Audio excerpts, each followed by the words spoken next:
आपके भी transfer posting होती है? अच्छा, ये तो हमारी आपकी आदत एक सी है।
शनिवार का पट्टा आपका इतना वायरल हुआ। अरे बहुत अच्छा, आपको साल साल सब लगी।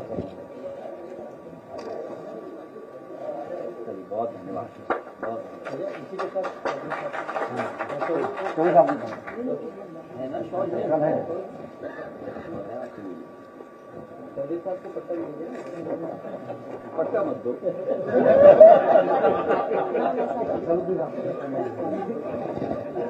पट्टा बन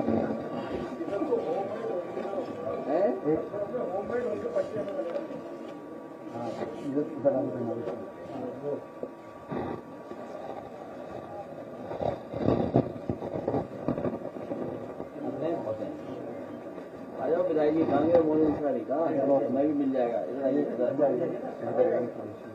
इधर दे दो, नहीं मांग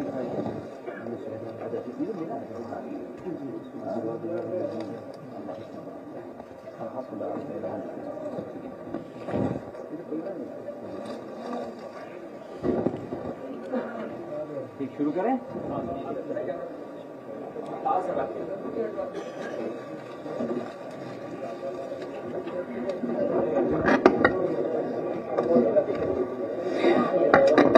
मैं सबसे पहले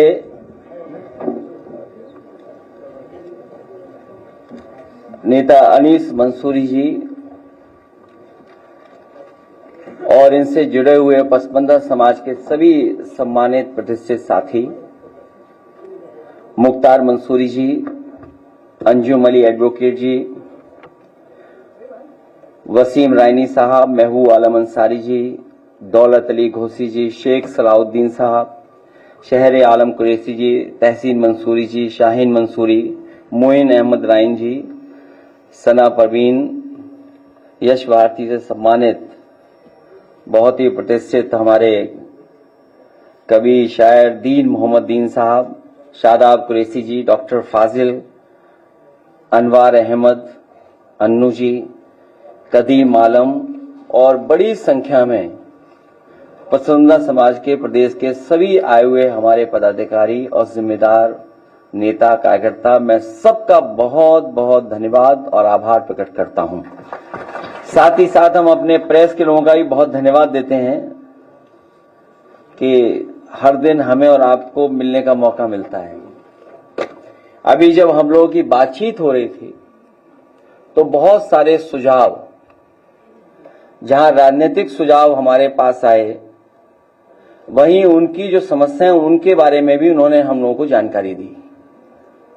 हमारे साथ जितने भी साथी बैठे हैं, अनीस मंसूरी जी और उनके सहयोगी साथियों को मैंने भरोसा दिलाया है कि समय आने पर और हमारे साथ जो लगातार आपका सहयोग और मदद मिल रही है, समय आने पर हम लोग आप लोगों को साथ जोड़ करके राजनीतिक सम्मान दे करके आगे बढ़ाने का भी काम हम लोग करेंगे। वहीं जो इनके साथियों के जो काम का जो कारोबार की समस्या है उसके बारे में भी जानकारी दी। जो आर्थिक समस्याएं हैं हमारे बुनकर, कारीगर और पसमंदा समाज के, अक्सर कम मजदूरी मिलती है उन्हें, जिससे उनकी आर्थिक स्थिति लगातार नीचे जाती आ रही है।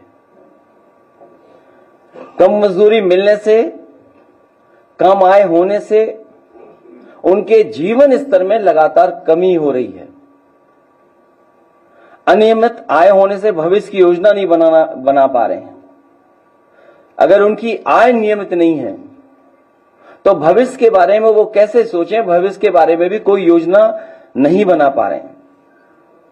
बिचौलियों द्वारा लगातार उनका शोषण हो रहा है और इनके कमाई का बड़े पैमाने पर हिस्सा बिचौलियों के हाथ में चला जाता है और वो हमारे बुनकरों के हाथ में या कारीगरों के हाथ में या पसमंदा समाज के हाथ से, उनके हाथ से छिन जाता है।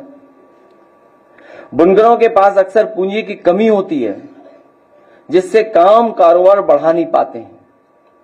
अगर उनके पास पूंजी हो या इंस्टीट्यूशंस जो हैं, फाइनेंशियल इंस्टीट्यूशंस हैं, उनको सपोर्ट करें तो कारोबार उनका और बड़े पैमाने से बढ़ सकता है। बुनकरों को अपने बनाए कपड़ों के लिए बाजार की अनिश्चितता का सामना करना पड़ता है, जिससे उनकी खरीद फरोख्त और आमदनी पर बुरा असर पड़ता है। जो हम लोगों ने सेंटर्स भी बनाए थे या सरकार की जो संस्थाएं भी हैं, वो उतना सहयोग मदद नहीं कर पा रही जितना उन्हें करना चाहिए, जिसकी वजह से उनके आर्थिक स्थिति का बहुत तरक्की और खुशहाली की ओर नहीं जा पा रहे हैं। आर्थिक समस्याओं का समाधान करने के लिए सरकार और अन्य संगठनों को बुनकरों के लिए विशेष योजनाएं और कार्यक्रम चलाने होंगे, जैसे कि वित्तीय सहायता, प्रशिक्षण और बाजार तक पहुंच प्रदान करना पड़ेगा। बाजार तक कैसे पहुंचे? वहीं जहां वो मेहनत करते हैं और अपना कारोबार चलाते हैं, उनके स्वास्थ्य को लेकर भी कई समस्याएं आती हैं, जिसका उन्हें सामना करना पड़ता है। स्वास्थ्य समस्याएं, बुनकरों को लंबे समय तक बैठकर के काम करने से स्वास्थ्य समस्याएं आती हैं। लंबे समय तक एक ही पोजीशन में बैठकर काम करने से पीठ और गर्दन में दर्द आता है। बुनकरों की आंखों की समस्या, जैसे कि आंखों में तनाव, धुंधलापन और आंखों की रोशनी कम होना होता है। धूल और रेशों के कणों के कारण उनको सांस लेने की समस्याएं, अस्थमा जैसी समस्या, बीमारी, ब्रोंकाइटिस की बीमारी का सामना करना पड़ता है बड़े पैमाने पे लोगों को। और क्योंकि लगातार धूल और रेशों के कणों के बीच में रहते हैं, तो मांसपेशियों में दर्द और थकान होती है। खासकर हाथ और कंधों पर बड़े पैमाने पर उन्हें नुकसान होता है, तो उनकी ये जो स्वास्थ्य की समस्या है वो भी दिखाई देती हैं। वहीं जहां हमारा सब कुछ बदल रहा है, बाजार बदल गया, बाजार में तरीके बदल गए। अभी कुछ दिन पहले एक बहुत ही बड़े चैनल पे मैं देख रहा था कि एक देश जो अपनी फैशन डिजाइन, उसके कारोबार में दुनिया में सबसे ज्यादा उसका नाम है। फ्रांस जैसे देश में जो डिजाइन है, जो उनकी अपनी फैब्रिक पे जो उनका कमांड है, कंट्रोल है, और उनमें जो फैशन और डिजाइन के लिए जो काम होता है, शायद दुनिया में उनसे बेहतर काम नहीं हो पाता उस देश से। उनके सामने भी संकट है चीन जैसे देश का। तो जो हमारे प्रदेश के, देश के कारोबार करने वाले लोग हैं, जब समय समय पर हम स्वदेशी की बात सुनते हैं, और कई राजनीतिक दल जो अपने आप को नेशनलिस्ट बोलते हैं, कुछ दिन पहले स्वदेशी नारा देते थे, हमारे बाजार को पूरा विदेशियों से कब्जा करा करके एफडीआई के बहाने, इन्वेस्टमेंट के बहाने, या उन विदेशी कंपनियों को बाजार देने के लिए पॉलिसी बना करके उनको खास इंसेंटिव और टैक्सेस में छूट दे करके जब पूरा बाजार उनके हाथ में चला गया, कब्जा हो गया, तो फिर वही संस्थाएं, वही पॉलिटिकल सोच के लोग फिर स्वदेशी की बात करने लगे। इसलिए हमें जरूरत है कि प्रशिक्षण, तकनीकी समस्याओं का समाधान हो। बुनकरों के नए डिजाइन और तकनीक के बारे में जानकारी नहीं होती है, जिससे वो अपने प्रोडक्ट्स को आधुनिक नहीं बना पाते हैं। इसलिए समय समय पर ट्रेनिंग है, सरकार को ट्रेनिंग का काम करना चाहिए। मुझे याद है समाजवादी सरकार में अर्मेस जैसी सबसे बड़ी कंपनी दुनिया की, जो फैशन और डिजाइन में है, जो लग्जरी डिजाइन में है, उसके कारीगरों को ट्रेनिंग देने की इंस्टीट्यूशन और ट्रेनिंग देने की इंस्टीट्यूट बनाई गई थी। सरकार गई तो वो भी बंद हो गई। बुनकरों को नए डिजाइन, टेक्नोलॉजी और बाजार की मांग के अनुसार प्रशिक्षण मिलना चाहिए। पुरानी तकनीक का उपयोग करते हैं, जिससे उनकी उत्पादकता और गुणवत्ता प्रभावित होती है। परंपरागत बुनकरों को नए डिजाइन और फैशन ट्रेड की जानकारी नहीं होती है, जिससे वो अपने प्रोडक्ट्स को आकर्षक नहीं बना पाते हैं। मॉडर्न मशीनरी और एडवांस टेक्नोलॉजी की सुविधा नहीं होती है, जिससे उनकी प्रोडक्शन की क्षमता पर बुरा असर पड़ता है। गुणवत्ता नियंत्रण के बारे में जानकारी न होने के बारे क्वालिटी भी प्रभावित होती है। तो ये तमाम जो उनकी समस्या, उनके समाधान को लेकर भी हम लोग आने वाले समय में काम करेंगे, जिससे हमारे कारोबार बढ़े, प्रदेश की तरक्की और आगे बढ़े। जब हमारे प्रदेश की आर्थिक स्थिति बेहतर होगी तो बड़े पैमाने पर हम लोग रोजगार भी देने में कामयाब होंगे और नौकरी देने में भी कामयाब होंगे। कच्चे माल की समस्या है। बुनकरों को कच्चे माल की जो उनकी अवेलेबिलिटी नहीं है, उसका सामना करना पड़ता है, जिससे उनका काम भी बड़े पैमाने पर प्रभावित होता है। कच्चे माल की क्वालिटी कम होने से बुनकरों के उत्पादों की क्वालिटी में भी प्रभावित होती है, क्योंकि जब रॉ मटेरियल अच्छा नहीं है, और सुनने में आ रहा है कि पड़ोसी देश वो भी रॉ मटेरियल में बड़े पैमाने पर कब्जा कर लिया है। जो लोग स्वदेशी नारा दे रहे हैं, उनको भी इस तरह सोचना पड़ेगा, उनकी सरकारों को सोचना होगा। बुनकरों को कच्चे माल की सप्लाई चेन में समस्याओं का सामना करना पड़ सकता है, जैसे कि देरी से आपूर्ति के लिए अनियमितताएं, कभी माल मिलना, कभी नहीं मिलना। ये भी बहुत संकट बड़े पैमाने पर पैदा हो जाता है बुनकर भाइयों के सामने। इसलिए उनकी समस्याओं के समाधान के लिए समय आने पर हम लोग काम करेंगे। और इन बातों को मैं इसलिए बोल रहा हूं कि हमारी मुख्यमंत्री को समझते नहीं इन बातों को। बाजार की समस्या है, बुनकरों को अपने उत्पादों के लिए डायरेक्ट मार्केट नहीं मिल पाता है।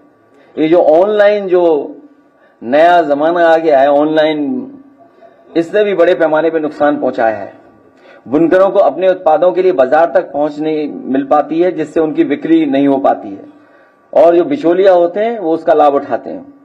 बुनकरों का अक्सर मदरसा वही बिचौलिया शोषण करते हैं, उनकी कमाई का बड़ा हिस्सा छीन लेते हैं, उनकी आय प्रभावित होती है, और बाजार की भी उन्हें समय पर जानकारी नहीं होती, जिसकी वजह से उन्हें जो लाभ मिलना चाहिए वो नहीं मिल पाता है। अभी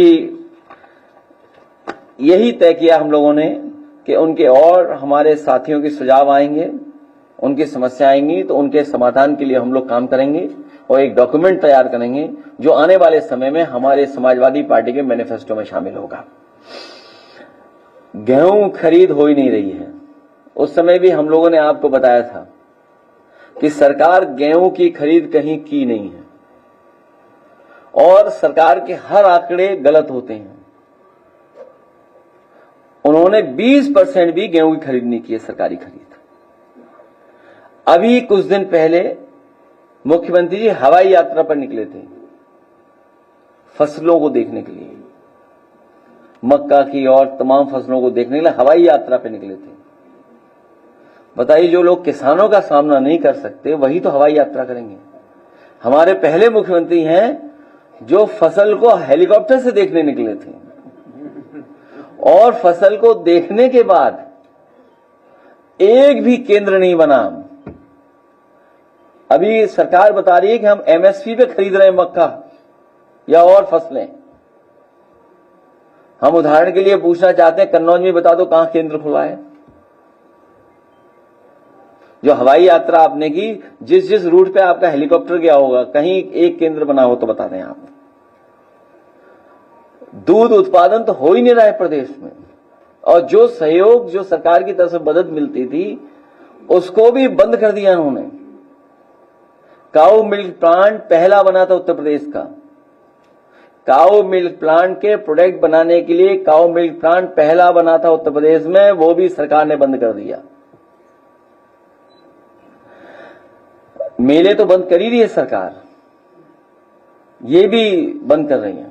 आज हमारे बुनकर भाई आए हैं, जिस तरीके से ये सौहार्द का ताना बाना बुनते रहे हैं, भविष्य में भी वो सौहार्द का ताना बाना बुन करके इस समाज को भाईचारा, इस समाज की एकता, एक समाज में जो हमारे एक दूसरे के प्रति प्रेम था और बढ़ाने का काम करेंगे।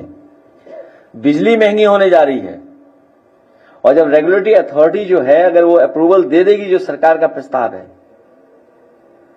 तो बिजली का बिल बहुत सारे लोग हम लोग नहीं दे पाएंगे। संकट आएगा तो मोबाइल भी कैसे चार्ज करें। ये सरकार महंगाई, बेरोजगारी लगातार बढ़ा रही है, भ्रष्टाचार लगातार बढ़ रहा है। और सुनने में आया है भ्रष्टाचार और जमीन में तो भारतीय जनता पार्टी मिली हुई है ही उसमें। उनके एक किसी एमएलसी को भी कूट दिया गया है, कुट गए हैं। अगर किसी पत्रकार में वीडियो हो तो हमें भी पहुंचा देना। मैं एक बार फिर अनीस मंसूरी जी का और उनके सभी साथियों का बहुत बहुत धन्यवाद देता हूं। अपने प्रेस के साथियों का भी बहुत बहुत धन्यवाद। एक मामला है राज्य के सीएमओ के तबादले को लेकर, डीएम और सीएम आमने सामने थे। उसमें जो विधानसभा के स्पीकर है वो कूद गए हैं। एक तरफ डीएम सीएमओ के भ्रष्ट होने के आरोप लगाकर शासन को लेटर लिख रहे हैं। विधानसभा के स्पीकर ये कह रहे हैं नहीं ये बहुत अच्छे हैं, बहुत अच्छा काम करते हैं, भ्रष्ट नहीं है। और दो विधायक सरकार के स्पीकर के अगेंस्ट में लेटर लिख रहे हैं। एक सीएमओ को लेकर डीएम और स्पीकर आमने सामने, और उसके बाद स्पीकर के आमने सामने दो एमएलए। पहले तो हम लोग सुनते थे डीसीएम और ओसीएम में लड़ाई है, outgoing chief minister, DCM deputy chief minister. जो डबल इंजन की सरकार थी तो डबल इंजन टकराने लगे, उनके डब्बे टकराने लगे, अब गार्ड के डब्बे भी टकराने लगे। आउटगोइंग सीएम, जो सीएम है वो बाहर जा रहे हैं, उसमें क्या है। आउटगोइंग सीएम जवाब भी दिया नहीं, वही जो इंजन टकरा रहे थे, डब्बे टकरा रहे थे, तो अब सब टकराएंगे और उसी का परिणाम देखिए ना। कोई कूटा जा रहा है, कोई पीटा जा रहा है। कौशाम्बी जैसी जगह पर जहां पर दो डिप्टी सीएम ने माहौल खराब कर दिया, किसी को न्याय नहीं मिलने दे रहे हैं। ये जो हैं सरकार में बैठे लोग, ये न्याय नहीं देने दे रहे हैं। जिन्होंने संविधान की शपथ ली है वो किसी भी पीड़ित परिवार को न्याय नहीं मिलने देना चाहते हैं। और अभी हमारे पार्टी के प्रदेश के अध्यक्ष श्यामलाल पाल जी उस परिवार से मिलने जाना चाहते थे। पुलिस है इनके पास, पुलिस लगा दी, नहीं जाने देंगे आपको। अब आप एक्सरसाइज करिए भागने दौड़ने की, चोरी छिप करके जाइए तो आप जा सकते हैं। स्वास्थ्य मंत्री जी बोलते हैं कि प्रदेश में स्वास्थ्य जो व्यवस्था है वो बहुत बेहतर है, लेकिन वहीं महुआ जिला अस्पताल में जो है एक पेशेंट को जो है कोयले का घोल दिया गया और कहा गया कि यहाँ दवाई नहीं है। ये कोई नया ऐसा नहीं हो रहा है। सुल्तानपुर में दर्द या चोट किस पैर में थी, किस हाथ में, और लगा दिया किस हाथ में प्लास्टर। ये कोई नई बात है। अच्छा, जो है भी मान लो जिसका जो काम है वो काम ही नहीं कर रहे हैं। हमारे ओसीएम साहब का काम क्या है, सबसे प्रिय काम क्या रहा, पूजा पाठ। और दूसरे का काम क्या था जो स्वास्थ्य विभाग जिनके पास है। कभी हमारे हाथा वालों से पूछ लेना, तो उनसे क्या उम्मीद करोगे कि इंस्टीट्यूशन चलेंगी। आप सोचिए, रिजल्ट आ गया है, अभी नए बच्चे आएंगे एमबीबीएस के, उनको एडमिशन्स होंगे, नया बैच ऊपर पहुंच गया, मतलब पुराना बैच ऊपर पहुंच गया हुआ, नया बैच आएगा। आपके मेडिकल कॉलेज की स्थिति क्या है, क्या इंफ्रास्ट्रक्चर है। अगर मेडिकल कॉलेजेस में इंफ्रास्ट्रक्चर नहीं होगा, प्रोफेसर्स नहीं होंगे, पढ़ाने वाले लोग नहीं होंगे, तो हम कैसे डॉक्टर्स को तैयार कर रहे हैं। और फिर यही होगा कि कोयले का घोल पीजिए आप, गलत इंजेक्शन लग गया, जान गई। आप कहोगे बाएं हाथ में प्लास्टर, वो दाएं हाथ में बांध देंगे। और ये कोई पहली बार घटना नहीं हो रही है। अगर आप 8-9 साल 10 साल का हिसाब किताब निकालेंगे तो न जाने कितने ऐसे निकलेंगे आपको उदाहरण कि जहां पर नेग्लिजेंस की वजह से जान गई है, ओवरडोज की वजह से जान गई है। एंटीबायोटिक दे दिए आपको, दवाई, क्योंकि गरीब सोचता है दवाई नहीं मिलेगी तो हम ठीक नहीं होंगे, ओवरडोज दवाई दे रहे हैं, गलत दवाई देकर के जान गई लोगों की।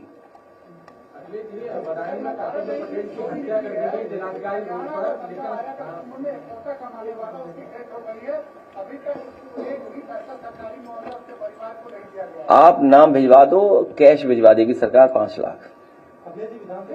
मुआवजा नहीं मिलेगी, सरकार मुआवजा नहीं देगी, सरकार स्वीकार नहीं करेगी। विधानसभा चुनाव 2027 को लेकर इंडिया गठबंधन को लेकर आपकी क्या योजना है? क्योंकि कांग्रेस सांसद जो है इमरान मसूद लगातार अपने बयान में कह रहे हैं कि कांग्रेस को किसी बैसाखी की जरूरत नहीं है, लगातार वो सभा पर तीखा लगा रहा है। देखिए, हमें किसी के बयान पर, हमें किसी ने पत्रकार साथी के ट्वीट पर या सोशल मीडिया लिखने पर आपसे या और से हमें कोई लेना देना नहीं है। हमारा इंडिया गठबंधन इंटैक्ट है। जिनको जाना है इंडिया गठबंधन से चला जाए बाहर।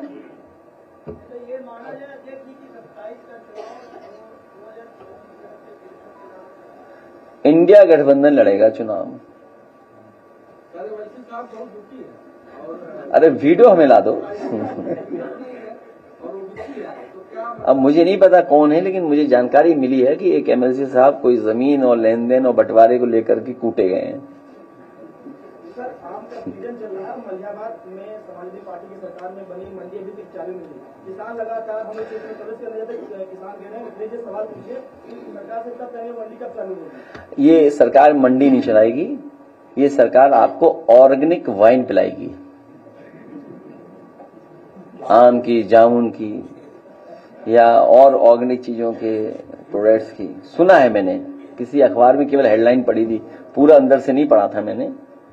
सुना है कि आम नहीं, सरकार आम पे ध्यान नहीं देगी, अब वाइन पे ध्यान देगी। मंडी में पहले से बहुत जाम रहता है, जाम की समस्या है, मंडी वहां नहीं चली तो जाम की समस्या बहुत ज्यादा हो रही है। वो बहुत ही मॉडर्न आम के लिए मंडी बनी थी, एयर कंडीशन थी, और जाम न लगे उसके लिए वहां पर ट्रक कैसे खड़े होंगे, लोडिंग अनलोडिंग कैसे होगी, जो लोग मंडी में किसान या और लोग आएंगे मजदूर, उनके लिए कहाँ वॉशरूम होना है, कहाँ चाय पियेंगे, कहाँ नाश्ता करेंगे, उन तमाम सुविधाओं के साथ एक मॉडर्न एयर कंडीशन मंडी बनाई गई थी आम के लिए।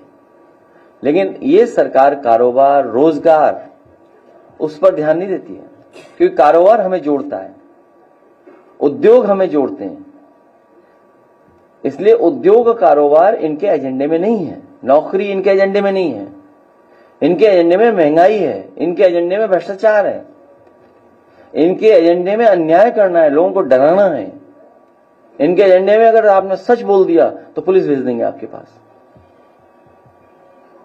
देखिए, एक वीडियो वायरल हो रहा है, कल वीडियो वायरल हो रहा है, हरदोई में एक बच्ची ने पिस्टल लगा दिया था एक पेट्रोल पंप कर्मचारी को।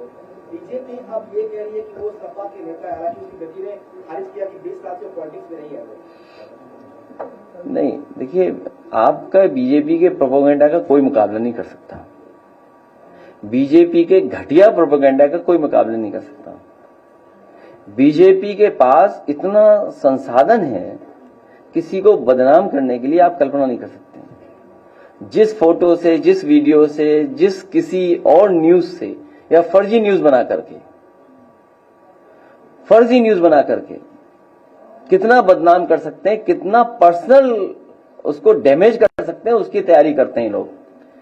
अभी जब मैं आपसे मिल रहा हूं, हालांकि मुझे नहीं पता था ये साथी ये सवाल पूछेगा, एक बहुत बड़े महानगर से सुबह सुबह मुझे एक बहुत ही प्रतिष्ठित वैश्य समाज के उन्होंने व्हाट्सएप भेजा मुझे और कहा कि ये न्यूज देखिए, इस न्यूज में यह है कि केवल समाजवादी पार्टी मुस्लिम बेटियों को ही कन्यादान या मदद करेगी। तो मैंने कहा ये कहां से न्यूज चल रही है? तो उन्होंने कहा ये ग्रुप हैं। तो बहुत सी बात करने के बाद, उन्हें भरोसा दिलाने के बाद मैंने उनसे ये कहा कि ऐसा करिए, आप जो व्हाट्सएप ग्रुप से ये मैसेज आ रहे हैं उनका मुझे स्क्रीनशॉट भेज दिए, नंबर मत भेजिए। यकीन मानिए मेरे पास 3 स्क्रीनशॉट भेजे उसमें। और जो तीनों स्क्रीनशॉट में जो ग्रुप्स बने हुए व्हाट्सएप में, उसमें बने हुए बीजेपी ऑब्लिक आरएसएस, और उनसे आ रही है वो न्यूज। और मैं तो आपसे कहूंगा, शायद मुझे नहीं उन ग्रुप्स में जुड़ पाऊंगा मैं, आप लोग तो सब जानते ही बात है। और कोई आपके पास बहुत कट्टर बीजेपी का समर्थक हो, उससे अपनी चाय पिला के या बर्गर खिला के या उससे दोस्ती बढ़ा करके एक बार उसके व्हाट्सएप ग्रुप देख लीजिए, आपको पूरी सच्चाई सामने आ जाएगी। सर 2027 का चुनाव में पीडीए का फार्मूला कितना सफल रहेगा और 2 शब्द सर राष्ट्रीय जनगणना पर। पीडीए का ये फार्मूला नहीं है, ये पीडीए गठबंधन इमोशनल गठबंधन है, ये भावनात्मक गठबंधन है। जो पीड़ित है, दुखी है, जो अपमानित है, वो पीडीए में है। और आज मुझे खुशी है कि पीडीए में पसवंदा लोग भी हमारे साथ हैं, पी फॉर पसवंदा समाज, और जाति जनगणना के पक्ष में हम लोग हैं। समाज की सही तस्वीर आए, जनगणना हो, कौन कितना गिनती में है वो आए। और याद कीजिए, हम लोग इसी जगह पर कहते थे और प्रेस में कहते थे, समाजवादियों की सरकार बनेगी तो 3 महीने में जाति जनगणना करा कर दिखा देंगे। तो आज टेक्नोलॉजी है, आज संसाधन है, आज कम समय में चीजें हो सकती हैं, और उसके बाद बहुत सारी पॉलिसीज फ्रेम हो सकती हैं, जिससे हम अपने गरीब और पिछड़े लोगों को, पीडीएस समाज के लोगों को, उनका लाभ दे सकेंगे योजनाओं का। पंचायत चुनाव आ रहे हैं, पंचायत चुनाव की क्या तैयारी है? हमारी पंचायत चुनाव में पूरी तैयारी है और हमारी पार्टी में हम लोग बैठक कर लेंगे। लेकिन बीजेपी रिसर्च कर रही है, सुनने में आया कोई बहुत बड़ा कंसल्टेंट हायर किया गया है। अभी लगभग 52,000 ग्राम पंचायतें हैं, वो सोच रहे हैं बढ़ाएं कितनी, जिससे कि हमारा बोर्ड गड़बड़ हो जाए, कैसे तिगड़म करें, क्योंकि प्रधानी का चुनाव बड़ा टेक्निकल होता है और बड़ा जमीनी चुनाव होता है। तो ग्राम सभाएं बढ़ा करके या इधर उधर कर करके क्या उससे लाभ हो सकता है पॉलिटिकल, वो बूथ वाइज मैनेज करने की कोशिश कर रहे हैं, बूथ ग्राम सभाएं आप मैपिंग कर रहे हैं, जाने क्या क्या एआई का इस्तेमाल कर रहे हैं। पंचायत चुनाव को देखते हुए अरे एआई का इस्तेमाल करें, तुम्हें पता ही नहीं एआई क्या होता है। वे मतलब लिए मोबाइल और एआई जानते नहीं। मैं कह रहा हूं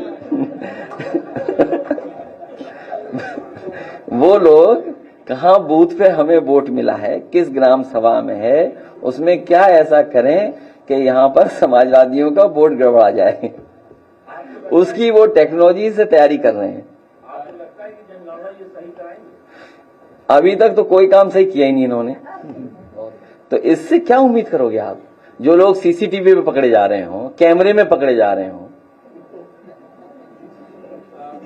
अब देखिए, निगेटिव बातें मत रखा करो, मैं चंडीगढ़ की बात कर रहा हूं।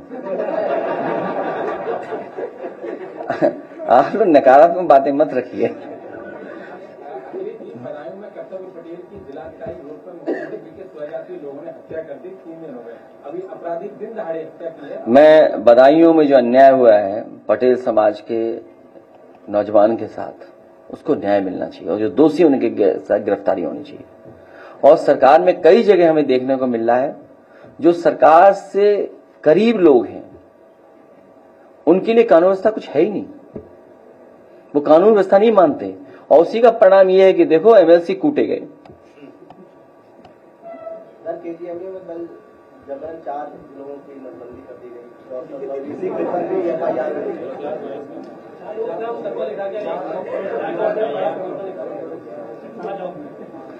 कुछ और कारण था, पूरी न्यूज नहीं पढ़ पाया मैं वाकई में ये न्यूज फॉलो नहीं किया मैंने, लेकिन अगर इस तरह का किया तो बहुत खराब बात कही है। एक बार तो इसी तरह से सरकार चली गई थी, कभी किसी सरकार ने किया था तो पूरी सरकार चली गई थी, और इन्हीं महीनों की बात है वो, क्यों इन्हीं महीनों की बात है, हैं? बार जो विधानसभा में बजट पेश किया गया था उसमें 400 करोड़ का जिक्र किया गया था शिक्षा को लेकर, जो हाई स्कूल और इंटर में जो पासिंग वाले जो बच्चे होंगे उनके लिए तमाम तरह के प्रलोभन उसमें दिए गए थे, उसमें स्कूटी तक का जिक्र था। लेकिन इस संबंध में जब शिक्षा विभाग से संपर्क करने की कोशिश की गई इस पर बात करने की कोशिश की गई कि आखिर इसके मानक क्या है, किन छात्राओं को स्कूटी दी जाएगी। तो विभाग का यह कहना है कि हमें इस विषय में अभी कोई जानकारी ही तक नहीं है, जबकि सदन में 400 करोड़ रुपए का बजट जो है वो कहा गया था कि इसके लिए किया गया। अभी मैं उस दिन पढ़ रहा था, दुनिया के आंकड़े आए थे कि दुनिया में कितने बच्चों को प्राइमरी एजुकेशन नहीं मिल पा रही है। वो लगभग 7 करोड़ बच्चे हैं, 7 करोड़ से ज्यादा बच्चे हैं। तो अगर दुनिया का आंकड़ा ये कहता है कि 7 करोड़ से ज्यादा बच्चे हैं जिनको प्राइमरी एजुकेशन नहीं मिल पा रही है, तो हमारे देश का आंकड़ा सबसे आगे होगा। और जो हालात उत्तर प्रदेश में हम लोग देख रहे हैं, जितने भी प्राइमरी स्कूल हैं उनमें बच्चे जा ही नहीं रहे पढ़ने, और लगातार संख्या कम हो रही है। और सरकार पिछले 8 साल से यही साजिश कर रही है कि गरीबों के बच्चे प्राइमरी स्कूल में न जाएं, इसीलिए उसका स्टैंडर्ड गिरा रहे हैं। और जो सुविधाएं देने की बात विधानसभा में बजट के माध्यम से कहते हैं, लेकिन जमीन पर नहीं पहुंचाते हैं। ये तो प्राइमरी एजुकेशन हो गया। फिर उसके ऊपर की पढ़ाई देख लो आप, इंटरमीडिएट की आप पता कर लो स्कूलों की हालत क्या है। सब स्कूल प्राइम लैंड पे हैं, प्राइम जगह पर हैं। कुछ अंग्रेजों के जमाने के बने हुए हैं, कुछ बाद में बने हैं। सरकार साजिश कर रही है, जैसे प्राइमरी स्कूल बंद कर दिए उन्हें बेचने की तैयारी है। इसी तरह मैं आपसे कहना चाहता हूं, इंटरमीडिएट स्कूलों की जमीन पर नजर भारतीय जनता पार्टी की है। और जितनी भी संस्थाएं समाजवादी सरकार में बनी थी, IIIT यहां बना था, IIIT नहीं चला रहे सरकार, क्योंकि मुख्यमंत्री जी को लेना देना नहीं पढ़ाई से कुछ। उनसे पूछे IIIT क्या होता है, वो IIIT के बारे में ही नहीं बताएंगे, ना कहेंगे किसी से। IIIT लखनऊ में IIIT समाजवादियों के समय पर बनी। संस्कृति स्कूल बंद कर दिया। कोई भी सरकारी स्कूल बोला रहा हूं मैं, सैनिक स्कूल नहीं बना पाए, पीपीपी पे बना रहे अपने लोगों को ऑब्लाइज करने के लिए। तो ये जो बोला था स्कूटी देना, हो सकता है स्कूटी में इनके वो बात न बन रही हो, जिस वजह से कूटे गए एमएलसी, इसलिए स्कूटी नहीं आई है। जिस दिन बात बन जाएगी बंटवारे की, उस दिन स्कूटी आ जाएगी। भारत और यूपी के बड़ी संख्या में जो लोग हैं वो ईरान में फंसे हैं अभी तक। मेरी सरकार से कल भी अपील थी, आज फिर मैं अपील करता हूं कि जो छात्र और जो नौकरी करने वाले लोग, जो मजदूर या रोजगार के लिए वहां गए हैं, जिस जगह भी वॉर हो रहा है और उस क्षेत्र में अगर फंसे हुए हैं, तो भारत सरकार की जिम्मेदारी बनती है कि उनको लेकर के आए।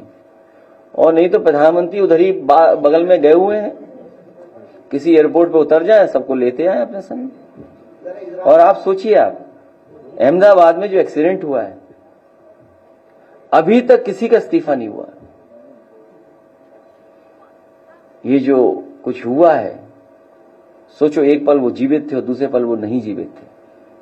इतने सेकंडों में, कम सेकंडों में जीवन खो दिया लोगों ने। उनके परिवार के सदस्य चले गए।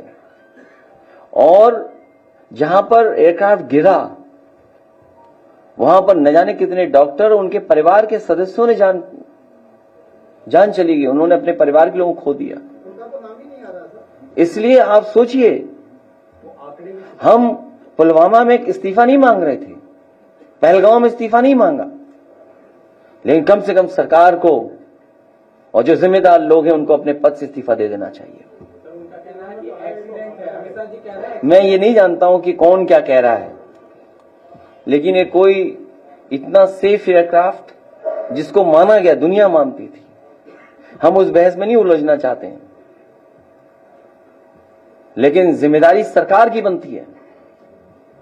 बहुत सी बातें कही जा रही हैं कि जब से ये प्राइवेटाइज हो रहा है तब से चीजें लोगों को हटाया जा रहा, अपने लोगों को नौकरी दी जा रही थी।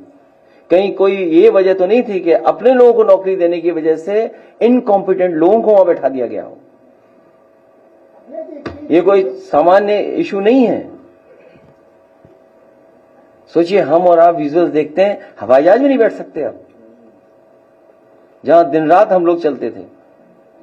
सोचिए कितना अनसेफ, मतलब कितनी पैदा कर दी उन्होंने, शंकाएं कितनी पैदा कर दी, आशंकाएं पैदा कर दी। ये सरकार सबको मार देगी और खुद चलते रहेगी, सरकार चलाते रहेंगे। इसलिए मैं आपका धन्यवाद देता हूं। है पसमानदा की सर आपने बात कही, पसमानदा समाज एक जमाने से आरक्षण और कर्पूरी ठाकुर के रिपोर्ट को लागू करने की मांग कर रहा है। प्रधानमंत्री ने भी पसमानदा मुस्लिम की बात कही थी। आपकी सरकार आएगी सर, आरक्षण देंगे क्या वो रिपोर्ट? आपको याद होगा समाजवादी सरकार बनी थी तो नेताजी ने कहा था 20% हम लोग उनको सुविधाएं देंगे और दे करके दिखाया था। हमारी आप लोग मिलकर के सरकार बनाओ, हम लोग खुशहाली और तरक्की के लिए जो भी फैसला लेना होगा लेंगे हम।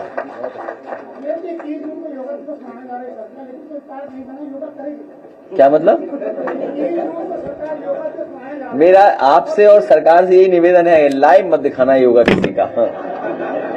और अगर कोई योगा करने आए तो आज ही से प्रैक्टिस शुरू कर दे, जिससे कि लाइव कैमरे में कुछ गड़बड़ योग ना हो जाए। है?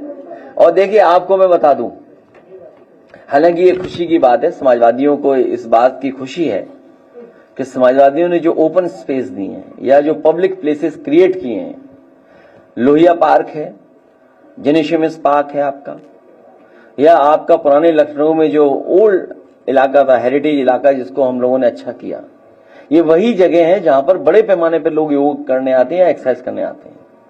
और ये रिवर फ्रंट, मैं आज फिर कहता हूं आपसे, देश का सबसे अच्छा रिवर फ्रंट है ये देश का। और इतने अच्छे और इतनी क्वालिटी के और इतनी वैरायटी के ट्रीज फ्लावरिंग वाले कहीं नहीं है जहां ब्लूमिंग सीजन देख सकें। आपके रिवर फ्रंट पे था, गुजरात के भी रिवर फ्रंट से अच्छा है, लेकिन पता नहीं अच्छा काम इन्हें अच्छा नहीं लगता है। वहां पर फुब्बारे चोरी हो गए। इस सरकार में फुब्बारा चोर कौन है? आखिर कौन है फुब्बारा चोर इस सरकार में? और जो मोटर बोट सुनने में आया था कि कोई चलेगा स्कूटर, उनको मास्क लगा के, इतनी बदबू है उसके अंदर, क्योंकि ये साफ ही नहीं करना चाहते हैं। और नमामि गंगा, गंगा सफाई के नाम पर कितना पैसा साफ कर लिया, बजट साफ हो गया। काली नदी का जो चित्र दिखाया एक साथी ने, पूरी गंदगी काली नदी की मिल रही गंगा में। आखिर कौन जिम्मेदार इसके लिए? काली नदी का साफ न होना, उसके लिए जिम्मेदार कौन है? हिंडन नदी का साफ न होना, उसके जिम्मेदार कौन है? यमुना नदी साफ नहीं, उसका जिम्मेदार कौन है? कानपुर में अगर आसपास है तो एक तरफ इंडस्ट्रियलाइजेशन आप चाहते हैं, आप विकसित भारत बनाना चाहते हैं, तो वो आपके पास फ्रेमवर्क क्या है कि आपका इंडस्ट्रियलाइजेशन भी हो जाए और विकसित भारत भी हो जाए? मैं अपने पत्रकार साथियों से कहूंगा, ये बीजेपी वाले बहुत विकसित भारत बोलते हैं, इनसे बताओ विकसित भारत होता क्या है? कम से कम आपको तो डिफाइन करें भाई, आपको तो बताएं कि विकसित भारत की तस्वीर ऐसी होगी। और 10 साल में क्या किया इन्होंने? 20 साल में, मतलब 9 साल यहाँ के और 11 साल दिल्ली सरकार की। 20 साल में क्या आपने विकसित भारत बनाया? विकसित भारत में क्या यही है डायलिसिस की लाइट गई और मरीज मर गया? क्या विकसित भारत की यही तस्वीर है कि हमारी नदियां अभी भी गंदी हैं, अगली पीढ़ी क्या देखे जाएंगे हम लोग? विकसित भारत की यही तस्वीर है कि हमारे मुख्यमंत्री को जानते ही नहीं है? बताओ, बिजली महंगी करते जा रहे हैं, कैसे विकसित भारत बनेगा अगर बिजली महंगी हो जाएगी तो? और जो टैबलेट जो दिया है वो चल ही नहीं रहा, लोग उंगली घिस रहे हैं। वो एक घिसते हैं फिर दूसरी तीसरी चल जाए, अंगूठा भी घिस के देख लिया, नहीं चल रहा उनका। यही है विकसित भारत की टेक्नोलॉजी का नया टैबलेट।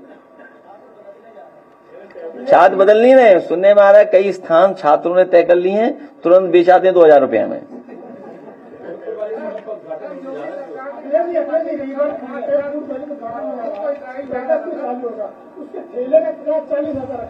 क्या चीज?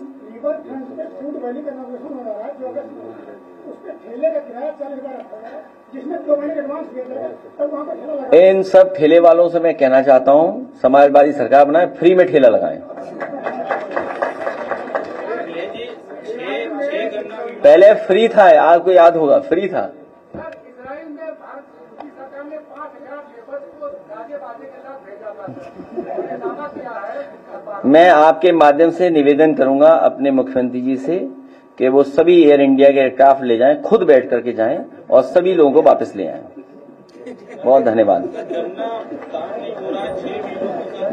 है।